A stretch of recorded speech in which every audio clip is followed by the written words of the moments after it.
Welcome back to another episode of Pass and Move Pod. We're back after a long hiatus. Obviously, do you know how it is? Life gets in the way sometimes, but we're back for the start of the Euros, and we thought, what better way to kick it off than by giving you guys a little bit of a preview. So, of course, I'm your host Dominic, and joined by my co-host Aaron. How you doing, bro?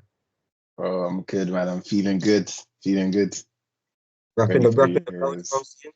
Come on, man, bro. It's my team, man. We gotta do this for KDB and Doku, bro. Come on, man. We're here. We're here. Yeah, man.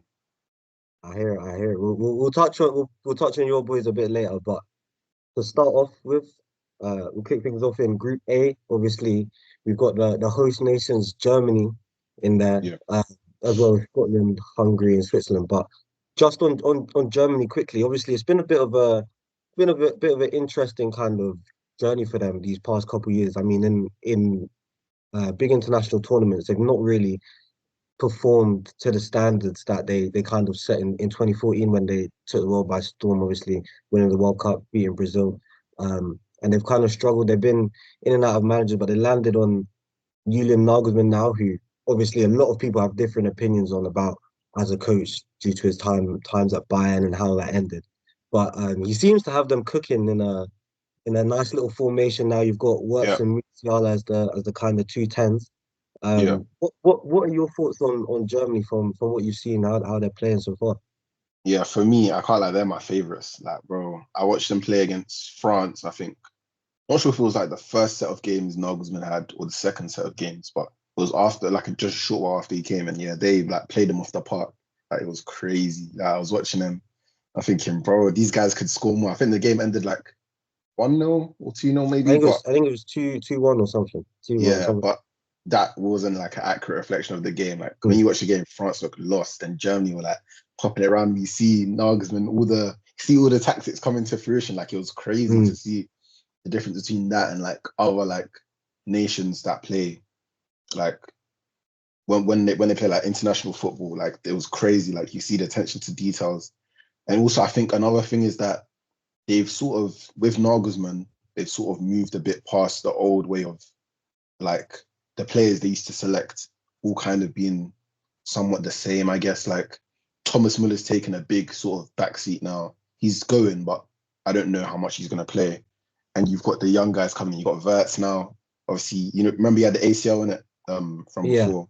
So now he's not got the ACL. Now he's here. Got Musiala.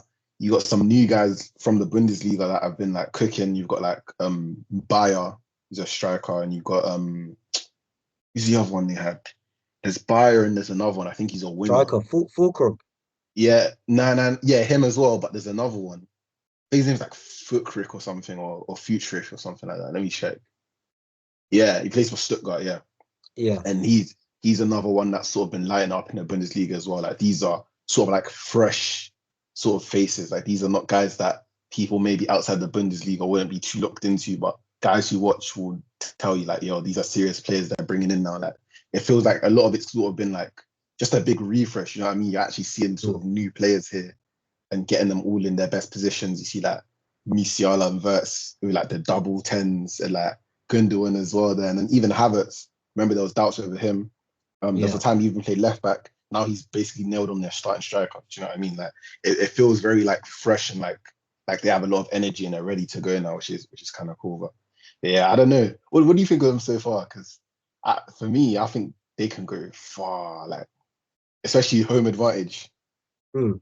No, I like them. I think they're nice. I like the way they play a lot. Obviously, you mentioned with the Musiala and Works double tens. I like the way Havertz is playing as a striker.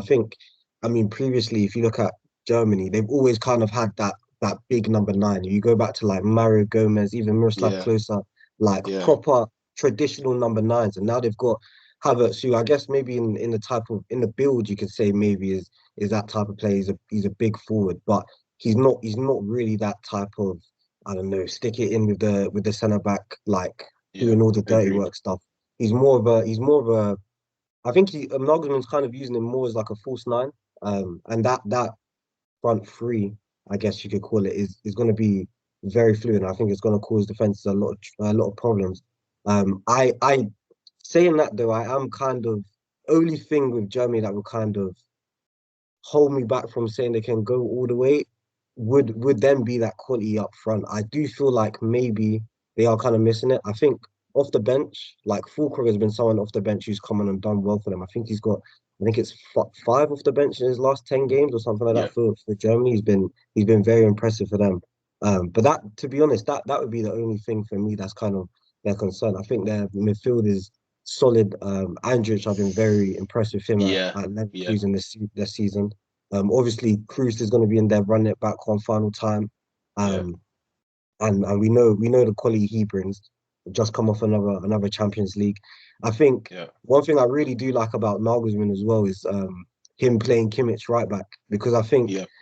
I think sometimes I think some people see Kimmich as a pivot, as a number six, and I think he can do that role to a good level.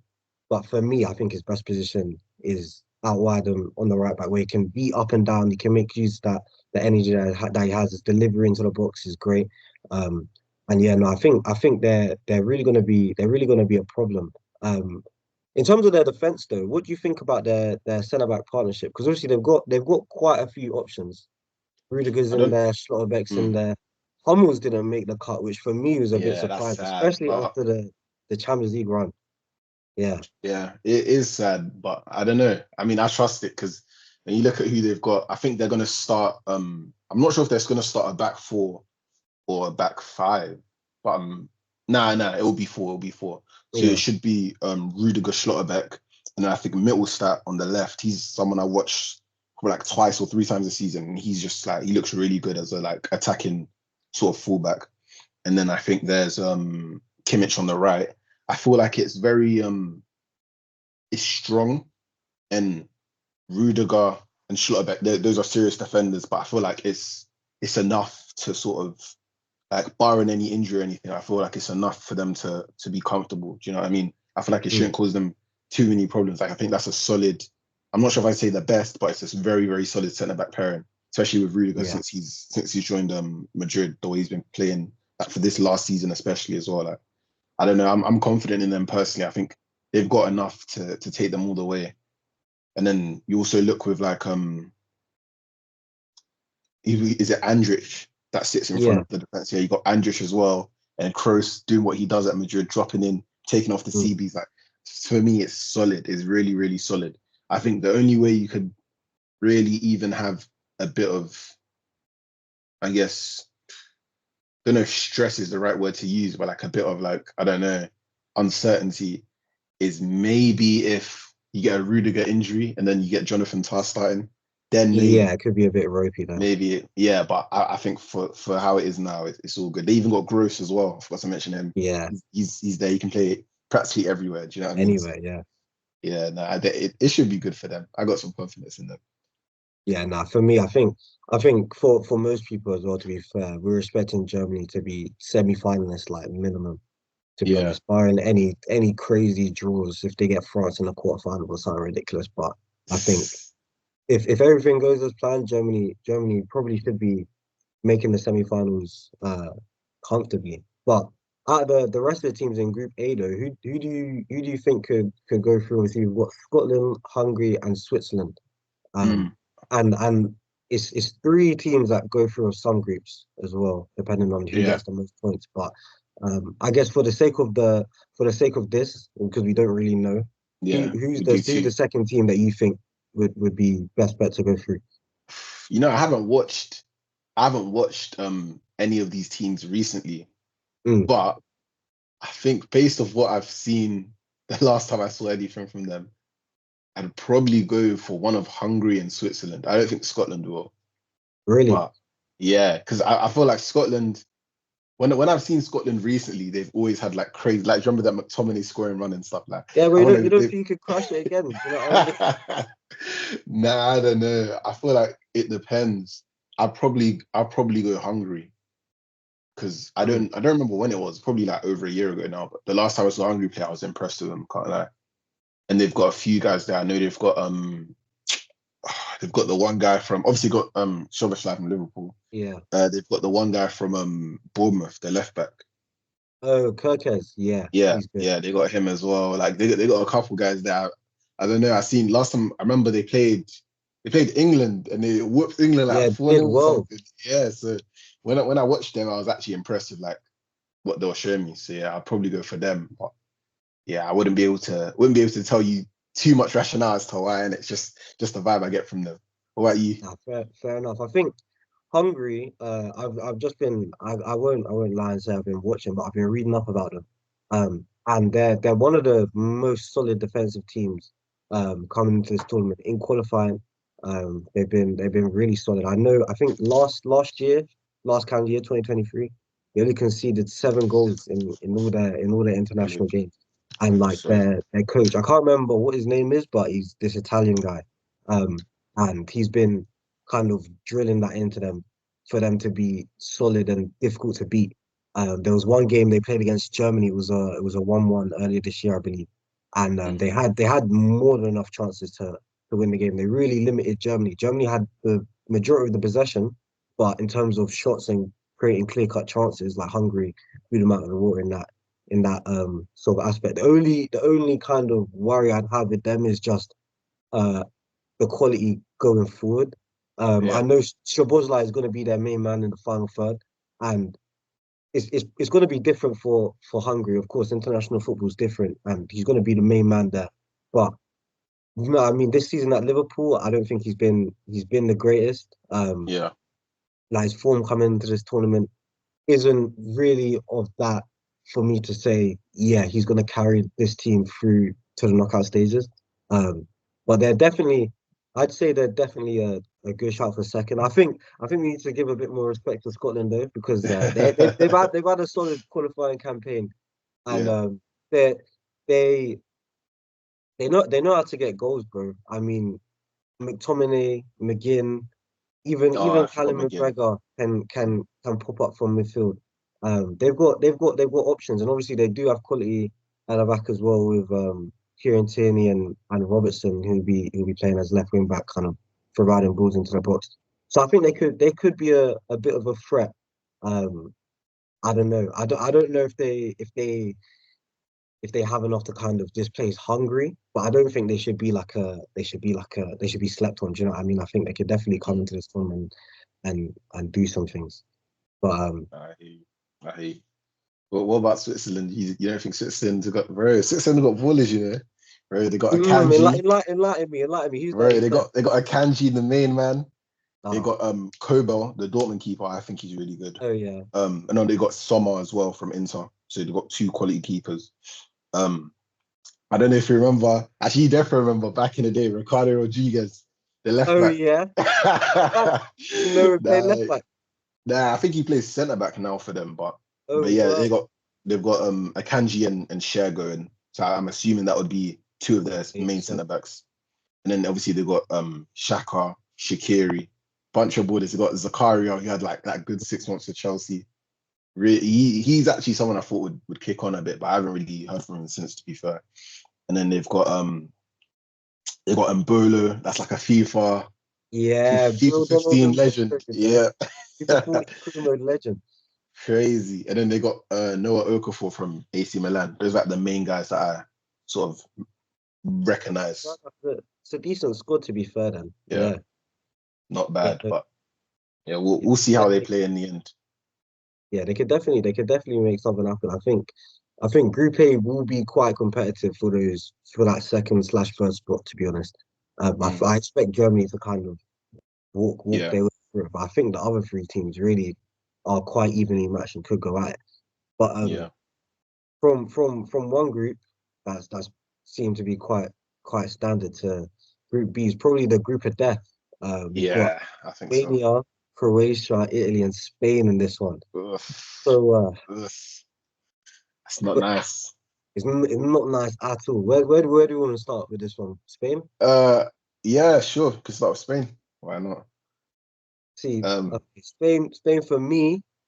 I'm not gonna lie. I'm quite high on Spain coming to this tournament. I know the last couple international tournaments they've been quite disappointing, and it's kind of been the same things. It's kind yeah, of been the same things with them. The last couple of years, it's like all the possession in the world, but what are you doing with that possession? Do you know what I mean? The football looks great. I mm, remember Euro 2020. One game against Italy, I think Bro, they played incredible that game. But bro, they outplayed Italy, bro, and they just couldn't yeah, score. they popped them off the park. Danny Olmo, and Oh, was it Oyazabal? I think it was them two. mm, Oh my gosh, crazy. They should have bagged like three each, bro. It was crazy, but honestly, man. But I think with with the new additions to this Spain team, I think they could have what's needed in the final third to kind of make the difference. They've got outlets now in Yamal and Nico Williams who, I mean, of course they're both quite young, but at this point I expect them to start. They're probably Spain's two most threatening wide options, to be honest. Both can go both ways.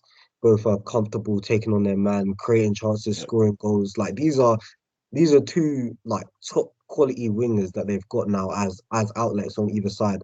And I think it's gonna make their possession a lot more kind of, I don't know, a lot more dangerous, a lot more threatening. Do you know what I mean? They're yeah, obviously still got the likes of Pedri in there who's going to be dictating play in the midfield. And then as soon as the ball goes wide to Yamal or Nico Williams, bro, they're just going to be able to take on their man, isolate the defender. You never know what's going to happen in the box. Do you know what I mean? Morata's going to be in there, and he normally does turn up for Spain. So, yeah.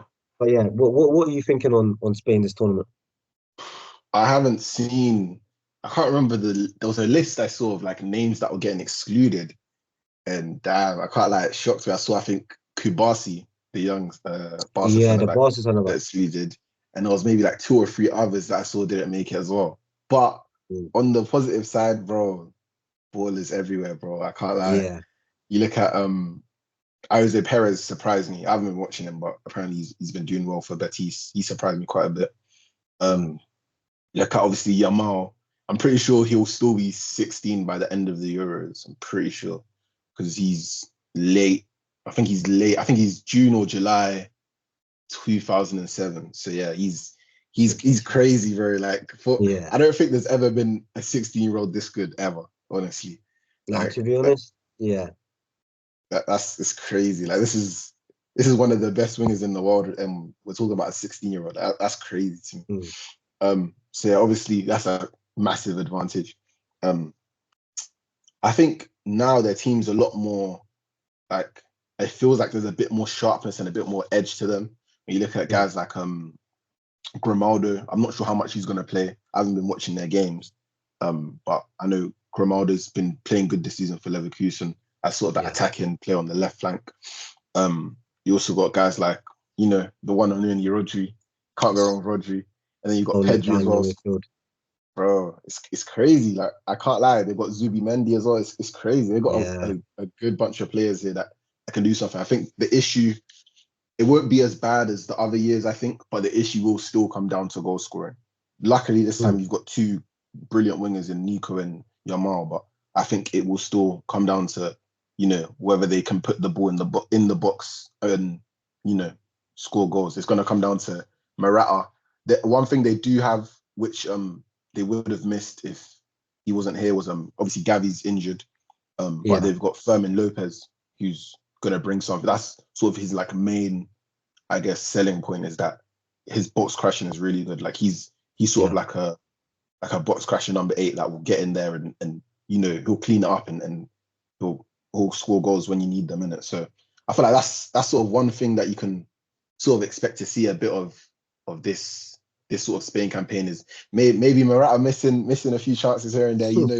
Know how he is, but yeah, I think Yeah. the goals will come from other places, and it will be good for them. I think actually, I think they'll have a good tournament. I'm not sure how far they'll go because last time I was supporting Spain for like the last two tournaments, and they let me down both times. So I don't know how far they'll go this time. Don't want to jinx it, but yeah, they should do well. They should do well. Yeah, man. I'm just looking at their team, bro. It's just ballers, man. And I Mm, think, yeah, I agree with you in terms of the goal scoring will probably still be their problem. I think when they or if they come up against a team like France where they've got those yeah, experienced defenders, I think they will just be able to they might just be able to get the better of the likes of Yamal and Williams on the wings. And if they shut those down, there's not really too much else going on in terms of final third penetration. mm. One person that I am kind of upset is missing out on this tournament though is Isco, bro, because he was Oh one of yeah, the he top got back injured, this didn't he? season. Yeah, man. I think it was like Oh, 19 man of the matches he got yeah, out of the games that he played this season. And well, I mean that's that crazy. having him as an option, like with the form that he's refound this season, someone to Yeah, kind of come in. I don't think he would have started, but in yeah, a game like against France, let's say where they're struggling for creativity out wide, you can bring in yeah, Isco at number 10 and you can just make something happen. But yeah, unfortunately, they're not going to have that. But yeah. yeah, moving on to the Crazy. next team of this group, Yeah. obviously Italy. Um, and it's quite an interesting Italy team. A lot of different names in there. Um, to even 4 years ago when they won the Euros. Yeah, what have you made of it? Have you caught any of them and their squad? I think I watched them play once recently, Mm. and I don't know. I really don't. I don't know what's. It's a tough one because I don't know. I look at their team and it doesn't wow me the way it used to, which is Mm. I don't know. At the same time, they've improved in certain areas. For example, their defenders are a lot younger now. You know, they've got some really exciting names there now. You know, we're talking about guys like Bastoni. We're talking about Calafiori, who's I think Yeah, linked with, pretty sure he's linked with both Roma and Juve at the moment. Um, yeah. you got a bunch of guys. You got oh, the laptop's playing out, sorry, but yeah, we got Gianluca Mancini, we got Bongiorno, we got a bunch of guys, and it feels like they have that sort of youth to them now. Obviously, you're seeing Yeah. the introduction of a lot of new players in the midfield as well, like Fagioli, for example. But I don't know. Part of me still feels like that old sort of Euros winning team with like Verratti, you know, them sorts of players. Barella, Yeah, Locatelli. bro. Yeah. But Yeah, man. yeah, Locatelli is a big one actually, because I was really surprised to hear he wasn't making it. I think Yeah, Barella's me still too. there, but Locatelli is quite mad. I can't lie. I didn't expect that one. I don't know what the Mm. justification for that one was, but I don't know. I look at the attack and it doesn't really have that edge. I don't even know. I don't know how much of that edge it had back. Actually, no, that's a lie. Chiesa back then was Chiesa really was really on good. crazy form Euro 2020. Yeah, He was yeah, moving different. yeah. I remember that. So yeah, Mm. fairs. But now I look at his name. It doesn't give me the same sort of. I don't know. There's not the same sort of fear factor there anymore. Do you know what I mean? Which is Yeah, no, mostly to do with he's had injury, a isn't it? he's had a few injuries. Yeah, it's Yeah, kind of tailored off a little bit, but I don't know. Maybe he can reignite something there. yeah. And obviously they got Skamaka. Um, Mm. not much more to say about Skamaka, really. Like, that's a baller. We both know that's a Yeah, baller. But yeah, yeah, I he's think a problem. it'll just come down to seeing, you know, how it will work. Because I haven't really watched a lot of them before this. I think probably watched like one game and that's it. So I don't know how good they can really be with this full strength. Do you know what I mean? Yeah, no, yeah, no, as you said, it's interesting, and I mean, in the midfield, they've got a lot of new names in there, and I think it's gonna be interesting to see how they're gonna stack up because of course in this group you've got Spain who are kind of on the international stage. These are the masters of the midfield. You know what I mean? They're gonna dominate the ball. They're gonna dominate possession, and they're gonna try and pick you apart. And in the same group as well, you've got Croatia, who you've got probably one of the best midfield threes on the international stage, like for the past couple of years, past couple of international tournaments. So, I'm really interested to see how their midfield battle kind of plays out. I think their wing backs could be very important again this year, like they were last year or last year, if you remember. Spinazzola was going crazy last time out. Um, Yeah. I don't know if he's in the squad this time, but I know obviously Nah, he's not. they've got Cambiasso who's done well at Juve. Yeah. They've got Bellanova as well from Torino. Yeah. Um, I think Di Lorenzo is still in there from Yeah. Napoli. I think he's still in Yeah. there. And they Um, got DeMarco as well. yeah, DeMarco from Inter. So I think the where they could really surprise teams is the movements to the wing backs and attacking quickly there. And when you've got someone like Skamaka in the box, I mean, you give him a chance in the penalty area. Do you know what I mean? Yeah. More times than likely, he's going to put it away. So yeah, no, I think Italy could definitely have something for this tournament. But let's move Mm. quickly to Croatia because I briefly mentioned there their midfield, obviously. Modric, Kovacic, Brozovic, probably the starting three Yeah. that we're used to. They've been experimenting there with Kramaric in there. I've seen a couple times him playing kind of as like a number 10 behind the striker. If they need a bit more going forward. But what do you think about Croatia? Because I mean their midfield three are obviously they're not getting any younger. Do you know what I mean? And international football, yes, it's a lot slower. They're gonna have more time on the ball. The age is not gonna come through as much on the international stage. But do you think this is another tournament where they can really go deep in terms of a semis, a quarterfinals maybe, or You know, I actually think they can. And I'm looking at their yeah, squad. And also I think they played the other day against Portugal and they beat Portugal, which is yeah, they did well at convincing. Portugal. But I'm looking at their squad and I don't know. It's not as crazy, it's not nothing crazy in it, but like Hmm. it's solid to me. Like obviously you said the midfield three, the itches, you got Kovacic, Brozovic, Modric, and then you even got Pasalic off the bench as well Yeah. from Atalanta. Do you know what I mean? Hmm. They've got ballers here, I can't lie. Like I don't know. I'm looking at obviously you got the main man, City's own Bro. Josko Vardio, baller. He had a really good game against Portugal actually. But yeah, I don't know. I think they can go far. I feel like if I had to sort of give a guess, I'd probably go for I don't know which order it will be, but between them, Spain and Italy, Croatia second, and then one of the others first and third. That's what I'd probably go for. I think. Hmm. I think they'll be able to Yeah. split it. Yeah, I think they'll do all right. Actually, I think they'll do good. I can't lie. I got Bro, faith in I them. don't know.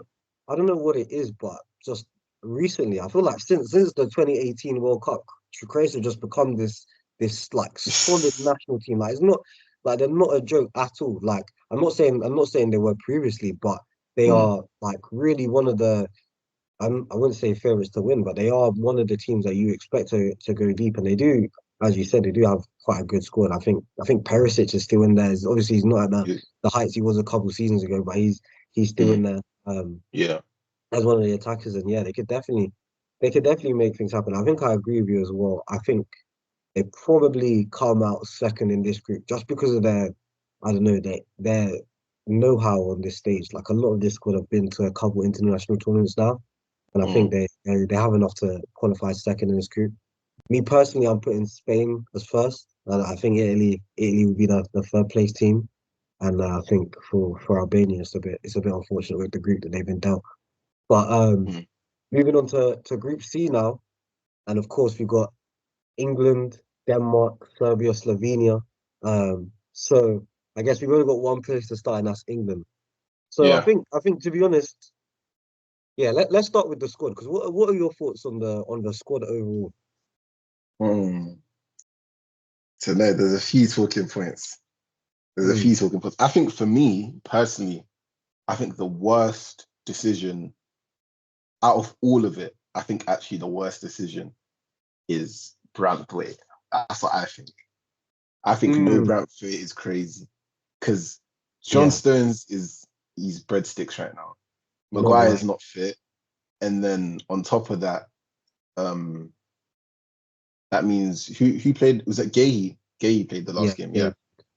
So we're like this close away from seeing Gay and Dunk centre back pairing. bro. I don't know about that, man.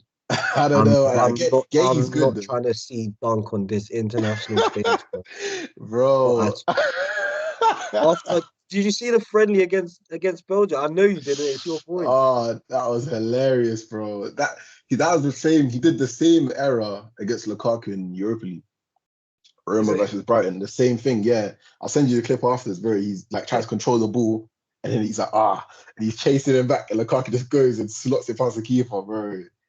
That's crazy. I can't lie. Yeah, we're this close. Yeah, it's looking crazy. I can't lie. Then I think Branthwaite is really solid. I think that was kind of a no-brainer for me personally.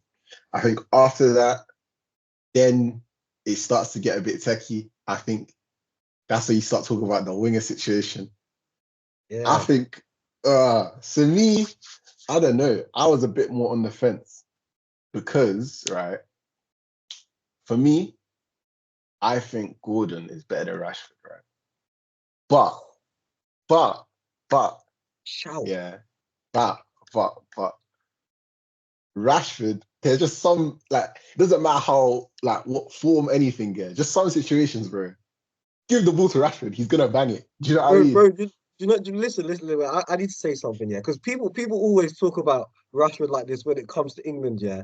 But when it comes to United, they love to ban him. Just admit, yeah, he's got the star quality. He does have Yeah, the star. it's true, He can make something happen out of nothing. You give him the ball on the bro. left, and okay, maybe he might dribble into traffic one time. He might cut in and lays it over the bar one time. But on that third time, bro, you can give him the ball. He's getting past two guys and he's burying it. And I don't think England have a player kind of like that to play out wide to me. I think I watched Gordon against Iceland, and I don't think he did too badly, to be honest. I think he played his role well in terms of providing the Mm, width and trying to beat his man and get balls into the box. But I think kind of where it fell down was just like quality in the final third. A couple mm. times the balls into the box were not really had enough on them, or they were too overhit. And I remember he had one opportunity as well where he cut in, he just blazed. Yeah, he should have But shot and yeah. And that yeah, that's the yeah, chance. You give that to Rashford. exactly, bro. I'm a lot more confident in Rashford scoring that. I can't lie. I think Yeah, do Rashford's you know what I bagging. mean? So And that the Rashford decision just it doesn't make any sense to me as well, considering what he's actually done for England. Like, I think he's one of the top scorers under Southgate as well. Like, I know other than Harry Kane, there's not that many players I think with over 10 goals. But I think it's Kane, Sterling, and Rashford, I believe, that are the and three players. Saka probably. Yeah, maybe Saka. Saka probably just about has overtime. Mm. But But I think, yeah, I just think on that left in the final third, that the quality could be missing a little bit. But I mean, speaking of left wing options, obviously your boy Phil yeah, Foden, he's it's, been he's been subject to wing shifts for Manchester City and for England now. It probably looks like he's going to be starting out there. I seen a report yeah, saying that it was looking like he was going to be starting out on the left. yeah. Um, It's almost guaranteed at this point. Yeah, I what don't think what do you think of that, bro? it's all a bit of a mess simply because so this is where it gets techie because I think Foden. Oh, obviously I think Foden's our best 10, isn't it? But it Mm, gets techie now because when Foden's played for the last like 2 months, maybe 3 months for us, he's played left wing, but he's played left wing inverted all the way. So he's yeah, basically a number coming 10. inside basically as a And number then 10. you have, yeah, and then you have Vardio who's going over on that side to overlap him. If we're recreating that with Trippier on the left, we're cooked. Like, bro, that 6.5 Sigma score is gonna feed families on Twitter, bro. Like, I swear, everyone's gonna be cooking him, bro, saying, nah, this guy is dead. Yeah, yeah, yeah. And then someone like Gordon will get subbed on and maybe score a goal, and then it just becomes Foden has to hit the bench. And then it's just, yeah, I'm not ready for that, man. But I do think he on the left, he does give you a lot of goal threat. Obviously, it's not going to be that same Marcus Rashford 1v1 goal sort of thing, but he Even the gives you a running lot. and He gives behind. you, yeah, do you know what I mean? He gives you something. And one of the main issues I also think is something that someone brought up to me as well recently is that Jude actually plays better on the left in terms of like left side of midfield. And Yeah, it's just more suited to the way he likes to like create and sort of like he likes to drift over to that side and sort of like play make from there. And I feel like that's a bit more suited to him. And also you see it in the 2022 Qatar World Cup. There was Foden playing left wing and Jude playing as a number 10. And they just end up on each other's toes a lot because they all just like to occupy the same positions. Do you know what I mean? Foden's trying to yeah. come inside and Jude's trying to go also a bit to the left, and it gets a bit clubbed. Do you know what I mean? So I don't know. It's gonna be what it's gonna be in it. But at the end of the day, I don't know, man. It's gonna be tough. I think from what I've seen personally, when was it Iceland the last game, Yeah, where it basically just became like kind of like a back three, and then um Foden, Mainu, and somewhat Cole Palmer as well. all Yeah, just kind of around the edge of the box, I guess, just outside the box. And then Kane also a bit close to them, and then Gordon over on the left. And I feel like, I don't know, I feel like if you're gonna do that, mm, I don't know, it sort of clogs up everything. I feel like to me personally, I feel like there's a big lack of tactics here anyway, and like I feel like there should be a bit, yeah. there needs to be a bit more like, detail. But I mean, I don't know. If we're going for that, I don't see why you can't play Foden in the middle as well. And against teams that are going to sit like maybe against teams like France where you're a bit more cautious, I get it. But against someone Mm. like I don't know, let's say you're playing a team that's going to probably sit back, maybe like Slovenia, for example. I don't see why you couldn't run a Rashford left, Bellingham left 10, and then Foden right 10, Kane Rice and sitting. Saka, bro, Rice sitting. Yeah. Bro, I don't see what's wrong with that, bro. That's vibes for me, innit?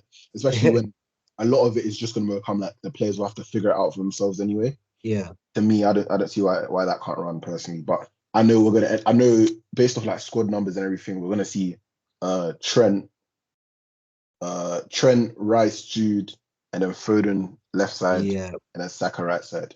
What do you think about Trent in midfield? Because I'm not gonna lie, from when I've seen that he was listed as a midfielder in the squad, I said, oh, and even Yeah, even a couple months ago when he was getting I think he got the number 10 shirt one game a couple months ago, yeah, yeah, and then now I think he's settled on the eight, number 8. yeah, Um, and I don't know, man. Trent in midfield. I get it. He's a supremely talented player, supremely talented footballer. Do you know what I mean? One of a kind in his position, 100%. But I just don't think there's a need to bring him into midfield with the players that we already have in there. And I think I feel like his quality at right back. I feel like that's where you need him to kind of make the difference. You know what I mean? We've got a one of a kind right back at our disposal. There's no other player like this guy on the planet. Do you know what I mean? And I think, bro, like against Iceland, I was watching, and as you said, you know what I mean? It was kind of all congested, clogged up around the box, and obviously Iceland was sitting quite deep, um, in a block against us. But I think if you've got Trent as a right back there, on the right side, holding the width, able to just put in balls. Do you know what I mean? We can go wide, stretch them a bit, put in balls into the box over and over again against for Harry Kane, or even Bellingham would be making runs into the box like that. I I don't see why you wouldn't want to kind of utilize his qualities out there. And I do get that, like, okay, against bigger teams you might be found out again against or whatever with him as a right back because of his kind of defensive liabilities at times. But I think, bro, like at this point, yeah, England need to start playing like the protagonist. Do you know what I mean? agreed. You've got Yeah, your best players there, and you need to play them. Do you know what I mean? Yeah, if you're playing against France, Trent against Mbappe is not a favorable matchup defensively. But when you have the ball, Mbappe is not going to be doing much defending. Trent's going to be in so much space on that right hand side. If France sit deep, if they give him a couple of yards of space, bro, we know the type of quality that he can find in terms of delivery, getting the ball into the box. I feel like, yeah, I don't think the benefits of him in midfield outweigh the benefits of him at right back, to be honest. Because I think even in midfield, he's still got a lot in terms of he's still got a lot to learn in terms of making that his primary position in terms of just things like tempo and controlling the game and like positioning and things like that. And of course, yeah, he's a great player and he's got those things down to a certain level. But I think in midfield we've got options that can do that, and then you can have him as a right back still doing what he does and providing the quality he does out there. Yeah, what do you think on that? I agree. I think there was even a tweet that I saw JB put out. Shout out to JB, but yeah, there's a tweet that he said like about Trent playing in midfield. I think it wasn't it was the one a while ago that I didn't watch. I can't remember who England played, but Trent basically started in midfield. I think it's the one where Grealish got an assist to Trent. I can't remember Oh who it was yeah, against, yeah, but in that game, someone posted a compliment on Twitter, and he was like, JB quoted and was like, "Oh, like within like 30 seconds of watching, like there's already 2 times where he's nearly got his pocket picked because he's mm, just like the way he plays. It's not like a natural midfielder. Like the way that they yeah, receive the ball. Like for example, Kobe. When I watch Kobe play, you just feel like he's just like a midfielder. Like he's just secure on the yeah, ball. same way you see like Pedri, like when they get the ball, they take the touch, like their body, everything, like the way they scan, everything, just you can tell like they're in control of what they're doing. Do you know what I mean? Mm. When you get that with Trent, it's sort of like everything's sort of like unfamiliar to him. So like he gets the ball, takes the touch, and then looks around, and then even the way he receives the ball or like the security of the ball when he's like looking around like to try and find the pass, like everything like that, it's just not there because he's not a midfielder. Do you know what I mean? And I feel like it's sort of a similar situation with Kimmich. Obviously, Kimmich is a bit less of an issue because Kimmich has played a lot more midfield than Trent has. But Yeah. I think with Trent, it's sort of the same thing of where it's better for him to maybe arrive. Let's say they're pinning the team back and Saka's got the ball on the right wing, and then Trent comes and arrives just a few yards off him and then puts in an early ball. It's better for Trent to arrive there and just like sort of be in the half space, putting in balls into the box and creating from there, than for him to be in the pivot next to Rice, which is what he's probably going to do. He's probably going to end up playing with Rice as like the double pivot, and then with Jude in front of them. And I don't know, for me, it's not ideal because Trent is not the issue with Rice is not that Rice can't pass. Do you know what I mean? Rice can pass, but the issue with Rice is that Rice is not that sort of deep lying playmaker midfielder who's going to like be super secure in midfield, receiving and sort of like distributing the ball. And Trent's not that either. Just because he can pass doesn't mean you're Pirlo. Do you know what I mean? Like there's a lot of nuance to it. But yeah, I don't know. For me, it's going to be what it's going to be. I think they're either going to, well, I don't think they're going to learn the hard way because I think he's going to provide his quality no matter what. But I think personally, I would start him at right back unless it's Mbappe. And even if they were playing France, I'd take the risk and just put him on the left. Honestly, I'd put him against Dembele and just hope for the best. Honestly, like I would think he's good and he's so good that he has to play, but not against Mbappe. Perhaps maybe on the other side. No, that's fair enough. But for the rest of the group, obviously you've got Denmark, Serbia, and Slovenia. So for the second team, who do you see coming out of that group? I'd probably go for Denmark. I think who was their last game?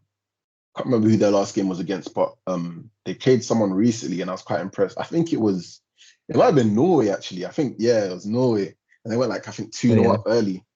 And there's always a team that it might have even been Denmark last at the Euros. It might have been Denmark that England played dead against. Yeah, I mean, England beat Denmark in the knockout stages. I remember that. I think that was the game where Kane, he missed his penalty, he scored the rebound. Yeah. It went to extra time needlessly. Yeah. Yeah, I feel like that's going to be the game that England really struggle, and we're looking at like a draw, perhaps, maybe even a loss. Because against Iceland, you saw, it didn't really feel. Oh, I don't know. Maybe I'm not like a really crazy English supporter, but I didn't really feel like they were losing, even though they were 1-0 down. Like it just felt like, like it's just whatever, like just kind of stale. And then you check the end of the game, and like it's actually 1-0, like they've lost. You know what I mean? I feel like you're gonna have some of those games. I think the way the squad is made up as well, I feel like one person that we haven't really spoke about too much with England is Kane. And I feel like Kane sort of also likes to come and drop in a bit as well. Yeah. So it sort of adds to the congestion in the middle. And I feel like that against a team like Denmark, like they're gonna sit back and be comfortable with Kane dropping deep and doing that, because what is he gonna pass the ball to Kyle Walker? Like what's he gonna do? Do you know what I mean? Exactly. I think they're gonna be comfortable with that. And I think a team like Denmark, you've got like Højlund on the counter, bro. Højlund against Dunk. Bro, that's a sight to see. That's a sight to see. You got Ericsson as well. You got ballers there. They've got serious players there, bro. Like I think they're really gonna put in a shift. So yeah, I think they'll go second probably. Denmark. I think that'll be England's toughest game. And then for the other games, I think they should do well. Not too sure how they'll do against Serbia. I haven't watched Serbia at all. But I do remember them having a few good players. I'm not sure if Milinkovic-Savic is. Oh yeah, Milinkovic-Savic is in the squad. Yeah, and they've got Mitrovic as well in the squad. Vlahovic in the squad. Tadic. They've got a few ballers there as well. So I don't know. I think it'll be interesting to that group outside of England. Yeah, it'll be a proper dogfight, I think. Yeah, no, definitely. I think for me, I'd probably say, yeah, I expect Denmark to come out second in that group. I mean, yeah, I'm expecting Rasmus to have I don't know about a big tournament, but I'm expecting a Mm. couple goals, couple fireworks in there. Do you know what I mean? His form for Yeah, Denmark has been quite good. Obviously, he had a hot streak during the qualifiers. And yeah, we know they've got quality in there with the likes of Ericsson, Simon Kjær as well at the back, solid centre yeah, back. Um, but yeah, I do think Serbia could be a bit of a problem. I think specifically for England, depending on the centre back pairings, because with the likes with Mitrovic and Vlahovic, like their main threat is going to be aerial kind of balls into the box. And I think if I don't know, with no Maguire in there, kind of the aerial presence, and I think again this is where we miss someone like Branthwaite because okay, Maguire's not there, but that's for me, that's why you should take Branthwaite. That's someone else who's 6 foot, like 6'5", huge in the air. Do you know what I mean? A big aerial presence. Um, mm.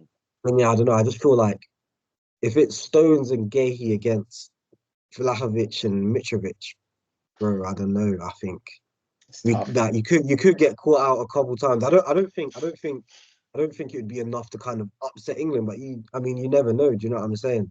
So, Mm. nah, it would definitely be interesting. And shout out Tadic as well, who made the squad, quality player. Um, Yeah, yeah, someone that I like, and I think, yeah, I mean, do well for Serbia at the tournament. But no, moving on definitely. to Group D, we've got Austria, France, Netherlands, and Poland. And yeah, Oof. probably start with the favourites there, France. And I mean, to be honest, what is there to not say about these lot? I mean, the squad is just fake, bro. Like it's the quality there is ridiculous. Even some of the names that missed out, they could probably make a squad of the names that they didn't call up to come and play this Yeah. tournament and make semi-finals minimum. Um, but yeah, nah, just I mean, I think for me, you're looking at France as the favourites to win this tournament. For me, I expect them to, especially after the disappointment at the last Euros. I mean, they went out to Switzerland in terrible fashion. I remember Pogba played the game of his life that day, and Mbappe decided not to miss a penalty. Yo, Head was yo, hot, it's crazy. but It's crazy. I think yeah, now they'll be bouncing back. Obviously after the World Cup disappointment as well. Um, but man, their squad's just ridiculous. I mean, at the back, Kanate, Saliba, like you've even got Theo Hernandez there. The midfield is crazy. Kane's back. Rabiot, Chouameni, Camavinga, Zah Emery in there. And then the forwards, I mean, we don't even need to talk about it, to be honest. Mbappe, Dembele, Griezmann. It's a joke, man. What are you saying for France coming into this tournament? It'll be interesting to see how I haven't watched them since Kante's been back, but I'm pretty sure they're gonna start uh Kante Camavinga. That's my You assumption think of so? what I've seen. Yeah, of what I've seen, that's what I've seen from the last few games since Kante's Yeah, been there. cool. Yeah, it's Yeah, been Kante started one without any of them. He started one with Fafana, and then he started yeah. the last game against Canada with Camavinga. Okay, So okay. yeah, but I don't know. We'll have to see what happens in it because things always change. But I do know that they've sort of had like reports saying Saliba's not starting. So it's Kanate or Pamecano. And then Mm, off that I can assume it's gonna be Kunde right back, Teo left back, and yeah. then Dembele, Griezmann, Giroud, Mbappe as the front four. It's a crazy team, man. It's a crazy team. They're not even Kolo Muani and Thuram are not even and Barcola. They're not even like even Koeman's Yeah. here. I didn't even realize Koeman's here. Yeah, they got a squad, man. Damn. What do you think of their like their forward makeup though? Because Mbappe is the shoe in on the left. But I think the other two positions, I don't know. I think you could kind of mix and match there depending on the game. I think Giroud obviously will probably get the nod just because he's the senior figure in the team and he does do well for France. But I think Kolo Muani could be a good option in there in terms of when if you want someone to kind of come in more and link up a bit deeper, and provide something there. I think Thuram kind of is almost like a blend between both of Giroud and Colomwani. I don't think he does either of their sides of the game as good as either of them, if that makes sense.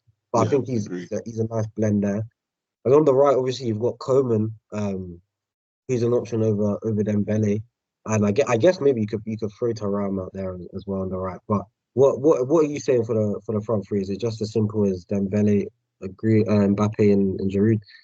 Yeah, probably. I feel like there's a lot of with Deschamps, it's kind of like he knows what he wants in it. So like Yeah, he will just put that out there. Do you know what I mean? Like he said already his reasons with like Saliba and like how he doesn't feel like Saliba's calm enough or like he doesn't feel like there's that I don't want to misquote him, but I'm pretty sure he essentially said like that he feels more secure with Kanai or Pamecano than when Saliba plays. So he's gonna fair go enough. with their minute. He wants to go with that pairing.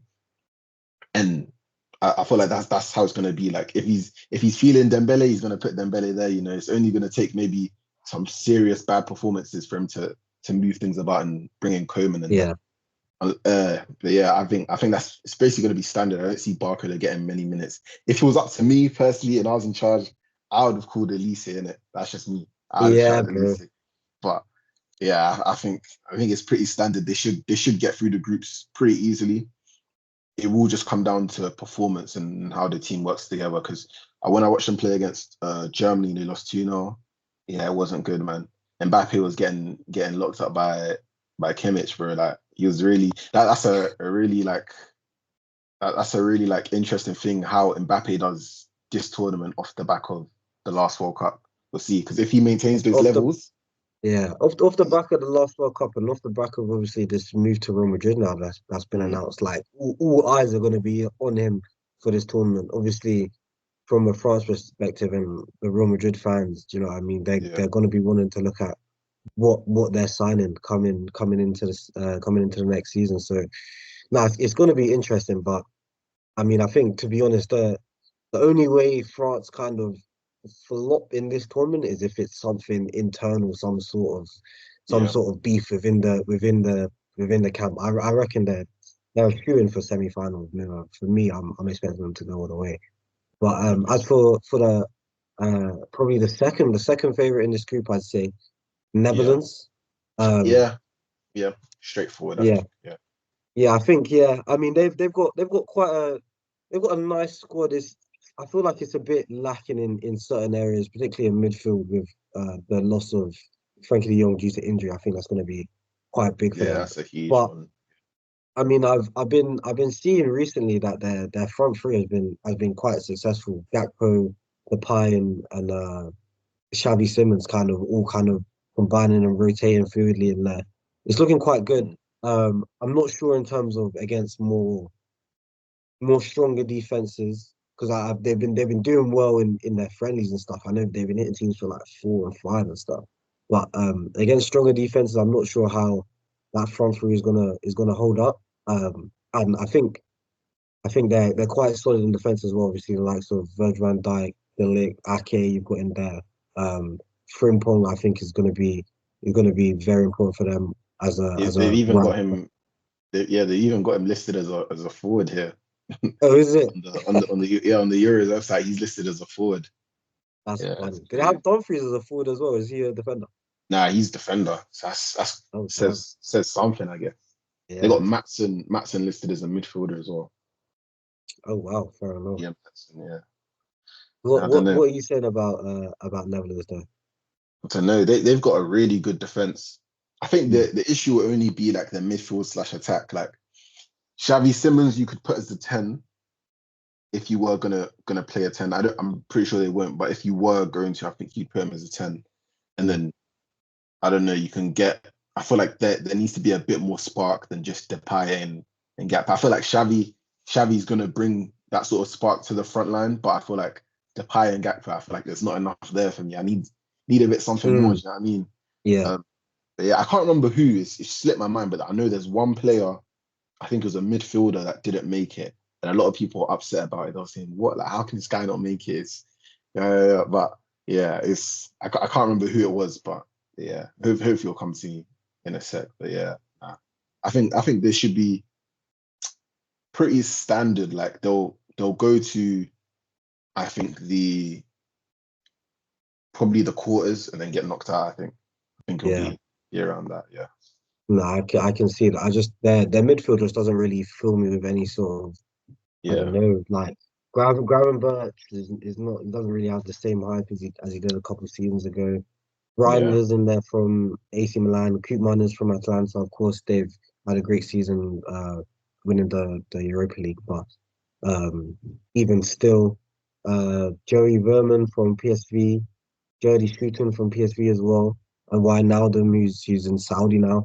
I don't know. I just think without Frankie in there, there's not that link between that midfield and attack or even defensive midfield, someone to take the ball and progress play. And even on the international stage as well, Frankie is he's a lot more reliable defensively, I Yeah. guess, because the game's a bit slower. Definitely. He does get around more and he puts in a bit of a shift. And I just think they're gonna definitely miss him in there. And yeah, no, I agree as well with what you're saying about the attack. I think it does lack a bit of a spark. Yeah. Um, obviously, what Weghorst may be able to provide that off the bench. Do you know what I'm saying? His record for Netherlands ain't too bad. Um, and obviously, do you know what I mean? We know what he's capable of. But Yeah. I mean, yeah, World so Cup. bro, do you know what I'm saying? He And had then he had World Cup. Argentina nervous, bro. Messi's dream was almost done by White Weghorst. You know what I mean? Respect him, Yeah. respect him. But yeah, nah, I'd agree with you, to be honest. I think probably quarterfinals is probably where I'd put this Netherlands team. Um, Mm, agreed. and then yeah, anything on Austria or Poland? I know Poland are going to be without Lewa for that first game, um, Yeah. which is going to be difficult for them. But and Austria, I think Austria could make some noise. I don't know. I think that group is going to be. I think the quality of the games in that group will be quite good because I think Austria and Poland are decent sides and they will give challenges to France and Netherlands. But I don't know. I don't think there's Yeah. any real upsets in there, to be honest. Yeah. I don't know. I'm not sure about Poland. I don't know. I don't know what we're gonna see because looking at this squad, yeah, I don't know, man. It's not looking good. I don't even Mm, think. Wow, Matty Cash not even here. That's crazy. no way. Like Damn, Switzerland no, is for nothing. yeah, no Matty Cash. That's crazy. He was there for the World Cup. I thought he done well, but yeah, Yeah. nah. I think that's yeah. I think Poland probably finished last, and yeah, it will end up at that. I think Ralph Rangnick will do a little sign with his team in third place. Yeah. Apart from that, I think we got two more groups. We got Group E. So we got the main men. Mm, Yeah, the your boys. Euro the Euro 2024 winners. Yeah. Bro. I even got I have to show you. I even got you get it. Bro, I fully was got kitted the out, The I've got the docu on the back. Doku, bro. I've got my Belgian one arriving soon from DH Gate, bro. Like literally, I'm ready, man. Listen, Doku and KDB, it's gonna be special. It's gonna be Mm, special, honestly. This new manager Tedesco yeah, he's I think he's from Leipzig. I'm pretty sure a few years ago he was at Leipzig. yeah, Yeah, now he's got them playing well, and he's actually got now the biggest thing for me is the players are actually not like old. Like, remember when mm, KDB said that quote? It was like, "Oh, like we're too old." Blah blah blah blah. yeah, Bro, yeah, he yeah, actually got bro. Eden Hazard's gone. mm, Vertonghen's gone. All these guys are gone, bro. Like, there's no more old heads left, new bro. era. It's a proper, and it's really like refreshing and energetic. There's one guy I watched a few games of. I'll probably end up writing something about him. After I watch a few more games of him. What Yeah. was his name? It was he's a De Kuiper from Oh Bruges. He's a yeah. left back. Yeah, really, really good Okay. delivery on him. Really good. He really impressed me. I think the big like sort of talking point for them was Courtois because Courtois didn't get the call up. Yeah. But I don't know. I wouldn't say it's justified, but I feel like the manager gave his reasons. He hasn't really he hasn't really been playing this Able season, to. and yeah, Yeah. so might as well give it to the guys you have. But Mm, yeah, no, the team, especially in like midfield and attack, it's a lot more like fresh. Obviously you've got Doku, You've got Johan Bakayoko, a young right winger Yeah, from I think he has. You've got Lukaku. Lukaku do what he always does. He's got like the best scoring ratio in like history. Well, obviously not in history, but like in recent history, he's got like the yeah, best yeah, yeah. scoring But ratio for his about position. always does though, because I mean, I seem to remember 2022 Cup. Some of the Lukaku's he's got something to prove in this tournament. You know, he's got to clear up the. Do you know what I mean? He's got to clear up at least that last performance, because that's what's fresh in people's minds about Lukaku for Belgium. So Bro, he did the same thing in their last warm up game for the Euros, bro. So that's what I'm saying. He does. This is what he always does. He's been doing it for Roma as well. Like he'll miss 1,000 chances and bag one in it. So fairs in it. That's what we're gonna go for this summer. You got CDK from yeah, Atalanta. He's had a good season. He's not gonna start, but he'll definitely have a part to play. You got Openda. You got Carrasco. You got Dodi Lukebakio. And then in midfield, it's just midfield is probably what excites me the most for them because they've got Onana. I'm a big Onana fan. yeah, You got KDB, obviously. You got Yuri Tielemans as well. You got a bunch of players. You got Vermeeren from yeah. Atletico. The 18-year-old. I'm excited to watch him if he gets some minutes. Yeah, he's pretty good from what I've seen. And also, you got Trossard that will make a difference. Probably play a few games. If the game's wrapped up early, will probably come off for KDB and play in the 10. And then they've Yeah, also got Mangala. I don't know if you remember Mangala from Forest. yeah, yeah, yeah, But when I watch him for Belgium, he looks good, like he looks like he knows what he's doing. yeah. It's a bit surprising, I can't lie. One of them man that gets the boost on the international stage. Yeah, bro, it's crazy. Him and Onana partnership. I'm just thinking, yo, like these guys, they know what they're doing, fairs. Hey, But fam. yeah, that's literally the team sort of the defense hasn't changed. Okay, it's definitely changed, but they've still got a few guys that were there from I think the last tournament. So they've still got Castagna, still got Munier. I'm pretty sure Munier is injured though for the start, so De Kuyp is going to start left back Okay. and Castagna right back. And then you've got Fiate from Rennes. You got Hmm. Vertonghen still in there. You got Wout Faes from Leicester. So yeah, they got a few guys. I'm really this is like I'm rooting for us this time, innit? This is now I'm a Belgian for this just one tournament, bro. The one Like tournament. I need this, bro. I need this, honestly. I need this, bro, because this is the last We're KDB, desperate for the KDB International Trophy, bro. man. This is the last one, bro, because I can't lie. The last one, the 2022 World Cup, he didn't play well in 2 out of 3 games. Like he played well in the final game and they got let down. So I need to see Mm, a proper like, do you know what I mean? I need to see proper performances and it's yeah. been promising so far what I've seen. So hopefully it will be something. But yeah, the next sort of team I'd say comes second, probably Ukraine. Yeah, I was gonna say Ukraine. I think out of the other two or out of the other three in the group, they probably got the strongest squad overall. They've got some decent players in there, obviously. Zinchenko, Mikalenko at Everton. Um, Malinowski a couple seasons ago was doing really well Mm, at yeah. Atalanta. He's at Genoa now. But he normally shows up for Ukraine as well. They've got Saigankov as well from Girona. He's had a pretty good season. Um, Mm. Yaremchuk, Mudryk, of course, as well. Who's like the Yeah. star boy of Ukraine. So Yeah, I guess. I think Ukraine could definitely make something happen. I expect them to obviously qualify second out of this group. Yeah. But yeah, no, I think they could be an interesting team to watch out for this tournament. I think yeah, Saigankov and Mudryk on the wings could be quite interesting. Just like Dovbyk up front as well. yeah, He was Dovbyk up in a front. Yeah, golden boot race with Jude. Serious yeah, striker. true. Yeah, Yeah, no, they could have something, definitely. Yeah, yeah, like a little maybe a little quarterfinals they can sneak in there. Maybe we'll see. yeah. But obviously now the final group we've got Czech Republic, Georgia, Portugal, and Turkey. I think yeah the obvious favorites for this group will be Portugal.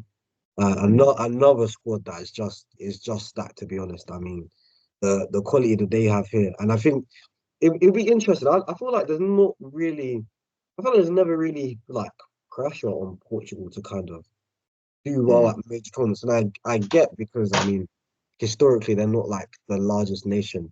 Obviously they did win the Euro 2016, but I mean even the way they won it wasn't in the Yeah, great. But I yeah. understand. I mean you get it done. That's all that matters.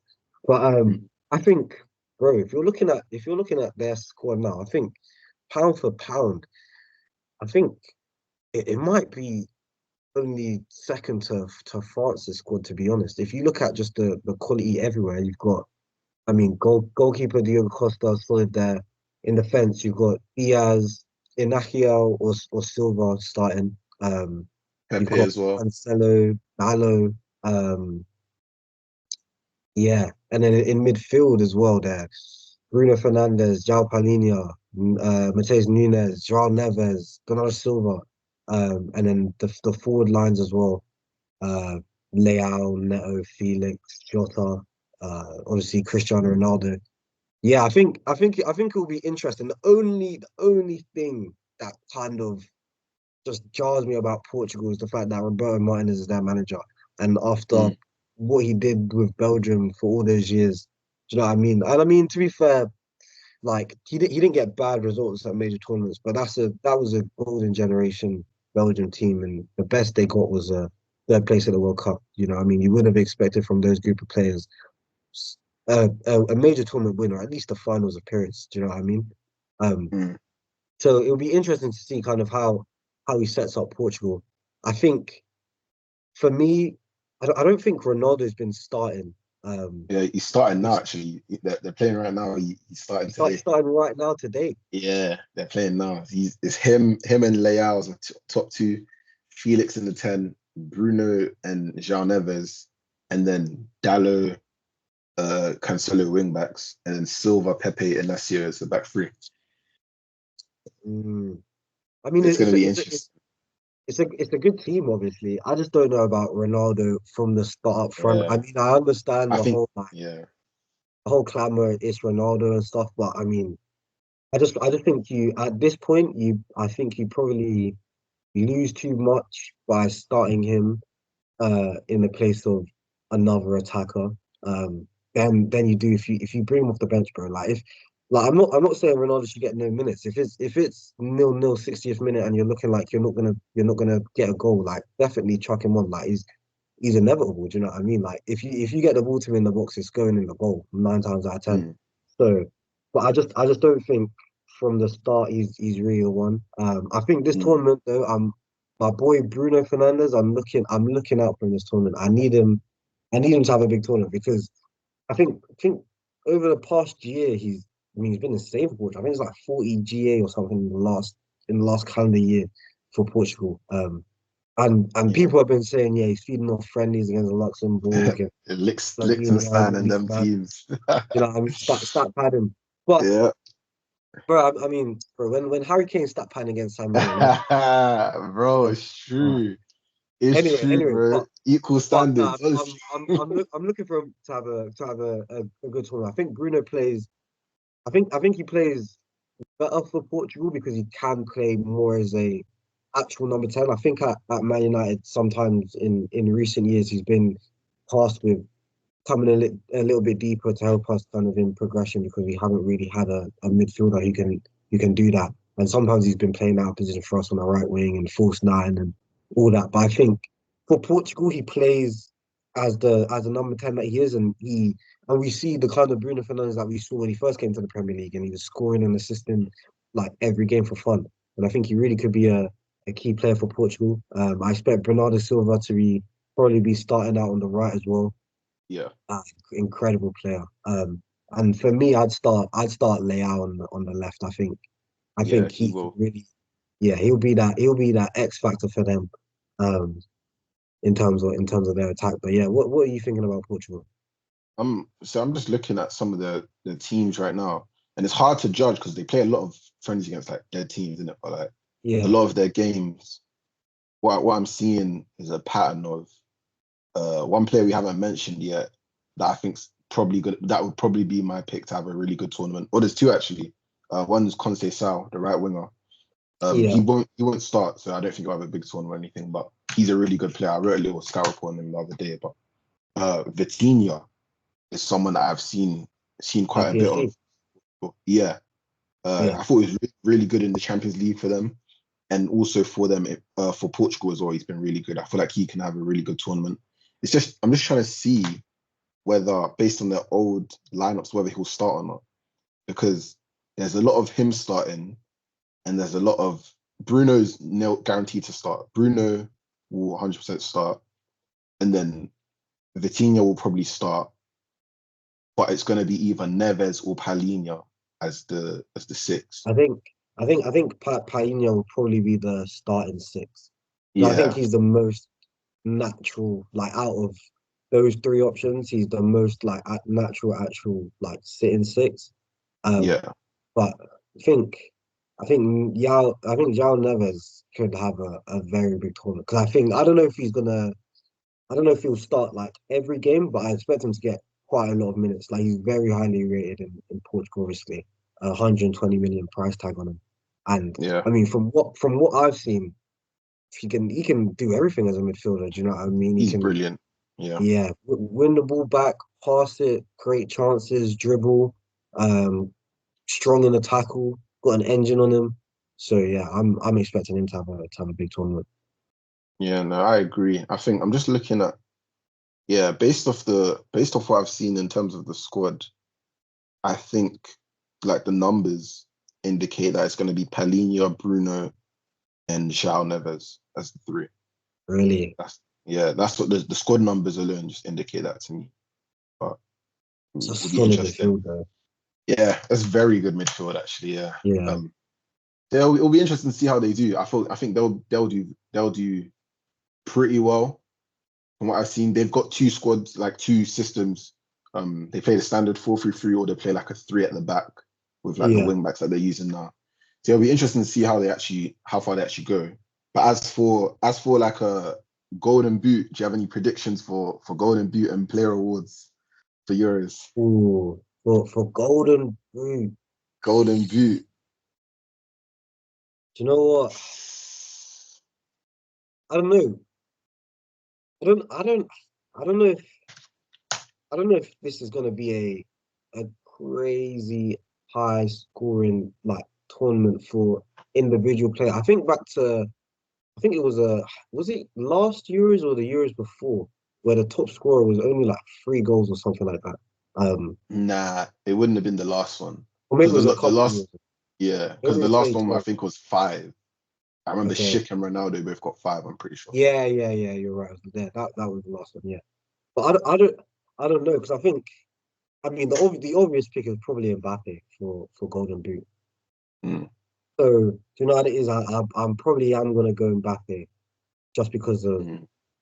yeah, just because of for me he's the best player in the world. But I don't know if this is gonna be a crazy tournament for individual high scorers. You know, I don't know. I just don't know if there's a lot of like killer nines like that right now. Do you know what I mean? Obviously, Kane could have a great tournament. We never know. Get a couple penalties in there. He'll probably feast in the group stage. So we'll see. But I don't know. What do you think for Golden Boot? For me, I've got two. Well, I've got three names in my head. Okay. Um, and it's going to be the one that you wouldn't expect out of the three is the one I actually have. So the first Okay. name, obviously Mbappe, but I feel like Yeah. Mbappe's not playing 3 games. I think he's playing 2 games and then rest the last game. Oh Whichever yeah. one Fair. that is. I'm not sure if it obviously if against Holland he'll play, but whichever game they feel is like the weakest, he's gonna rest and Yeah. then play the other two. So that's what I think will take him down a bit. The other name is Ronaldo because I think he'll start probably every game and his opposition's a lot weaker. Mm. But for top scorer, this is gonna be out there. This is gonna be a crazy one. I got Havertz, top scorer. Havertz. Oh, you know what? Yeah. My boy messaged Havertz, me. top He said scorer. he said Havertz was going to be the top scorer at the Look. Euros. I said, nah, no chance, bro. So try, convince me now. Why is Havertz going to be the top scorer? Bro, lowest of keys, yeah. See, I'm a Havertz hater, innit? I don't think he's that good. But lowest of keys, bro. This guy in the running for Arsenal was cooking, I can't lie. He Yeah. showed up. Up He there. really showed up. And then for for Germany as well, when they played France, he scored for them. Yeah. Um in general, he's been scoring quite a bit for them. And I feel like with him, the creators he's got around him as well, he's gonna have. I'm assuming that if they're playing the same system, I've seen them play. It's gonna be um, Musiala, Gundogan, and Verts. It's like the three tens behind him. Yeah, So he's gonna have loads of creativity, like come and you know how Havertz likes to just like it's almost like he just goes into space. Like the yeah, ball will be on the wing or something, and he will just randomly appear in the area because he's not like really like like rough and tumble. Like he's not really gonna push yeah, people yeah. around. It So just kind of we'll pops just up. end up in space. Like he'll just get there.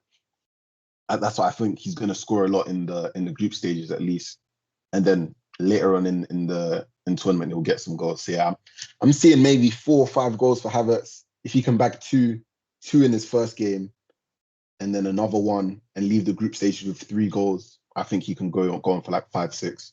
Personally, yeah, that's See, gonna be my shout. the reason because I like the rationale. I like the reason, but the reason I'm just a bit hesitant on Havertz is just well, one I don't think in terms of finishing quality, like he's a good finisher, but I don't think he's like an elite finisher or anything. And I Definitely mean, not. obviously, Yeah, you don't need that to end the top scorer in this tournament. But I just think that in some games where if Germany find themselves kind of struggling for a goal, I think he'll be the first one off for someone like Fulkrug or one of their other strikers, like a more out and out nine, because they're still that's going to have true. the Yeah, full tens behind them creating. They're going to have Mislintat and Kimmich on the wings, kind of putting balls into the box as well. And I think a more kind of focal point nine could be. I think like I wouldn't be surprised, bro, if Fulkrug ended this tournament with like 3, 4 goals just off the bench, to be honest, because he is yeah, quite because he quick does. with Yeah, Germany.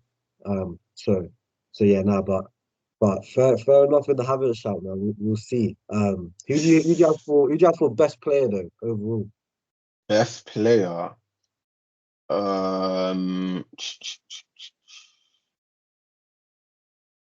Whew, best player is a tough one. Hmm.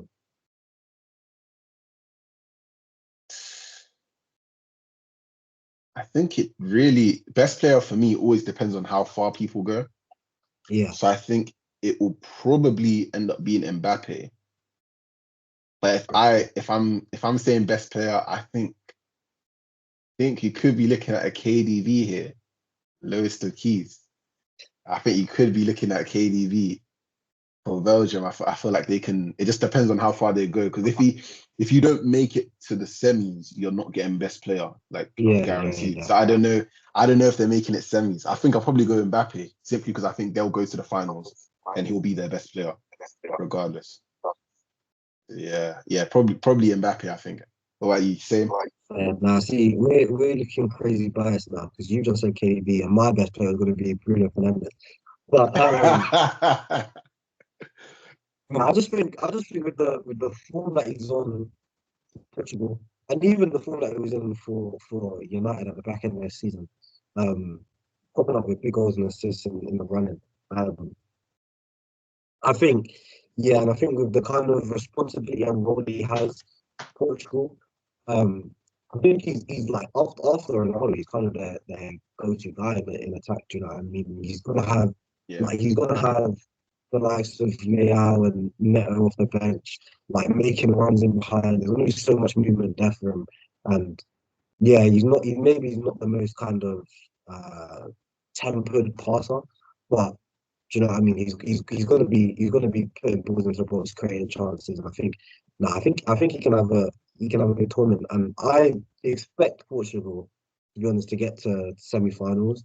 And I think if they do and he plays well, then yeah, he'll definitely be up there for playing a tournament. And of course, yeah, as you said, Mbappe, do you know what I mean? He's always gonna be a shot in there. If France go far. But yeah, best young player. Who do you have for this? Oof. Young players. Is that under 21 or under 23? Yeah. I'm not sure what it is officially, but for us, let's go under 21. Oof. Um. Or, no, let's go under 20 because Jude's still under 21, so he's still there. Yeah. That was gonna be my first thought. I think Jude, and I think Jude and Pedro will have really good tournaments. Yeah, Yeah. Jude and Pedro will probably have really good tournaments. If I have to go for one, I'll go Pedro. I think Pedro will get it. fair enough. I'm going for another Spanish. Spanish player, but I'm going for Yamal. Ah, I yeah, I think, forgot your mark. Yeah, yeah, good shout. I mean, because best young player is not really as hinged on how far the team goes. I think he's just going to perform well regardless. And Mm, I mean, the best young player thing, I think it will come down to whether he kind of scores or gets assists at the tournament. But true. I think Yeah, he's going to play well for sure there. And I expect him yeah, to start for Spain. I think he's their best option on the right wing, and he's yeah. been starting recently. So yeah, I'd say him for best young player. But for your winners then for the tournament, who's bringing it home? Belgium, bro. You know it, man. Come on, look at Belgium, the flag in the background, standing bro. on it. You know Belgium. Belgium are winning, bro. Trust me. Have faith, Belgium. bro. Belgium are bringing it home. Trust me. I respect that. I respect Yeah, that. man. What about you? For me, do you know what? Yeah, I can't look past France. I think Yeah, there's for me, it's between France and Germany, to be honest, for the winners. Um, and like Germany obviously have everything going for them in terms of the home soil, in front of fans, Kroos's last tournament, and all that stuff. But I mean, I don't know, man. Mbappe and them are really sure they don't care about no fairy tale story. Do you know what I mean? You got yeah, World Cup final where Messi was supposed to be riding off into the sunset. And okay, yeah. Messi's what's it called? His plot armor was too strong. Do you know what I mean? But I don't know if Tony Cruz has the same level of plot armor. Do you know what I mean? Right. I think France are just too strong as a team. And I think after the disappointment of like the World Cup, almost going back to back, do you know what I mean? I think they're gonna want to kind of put their foot down and be like, yeah, like we still are the best national team in the world or in Europe anyway. Do you know what I'm saying? So, Agreed. all right, so that's all we have for this week. Thank you guys for listening. We'll be back next week when once the Euros kicks off, and until then, we're out.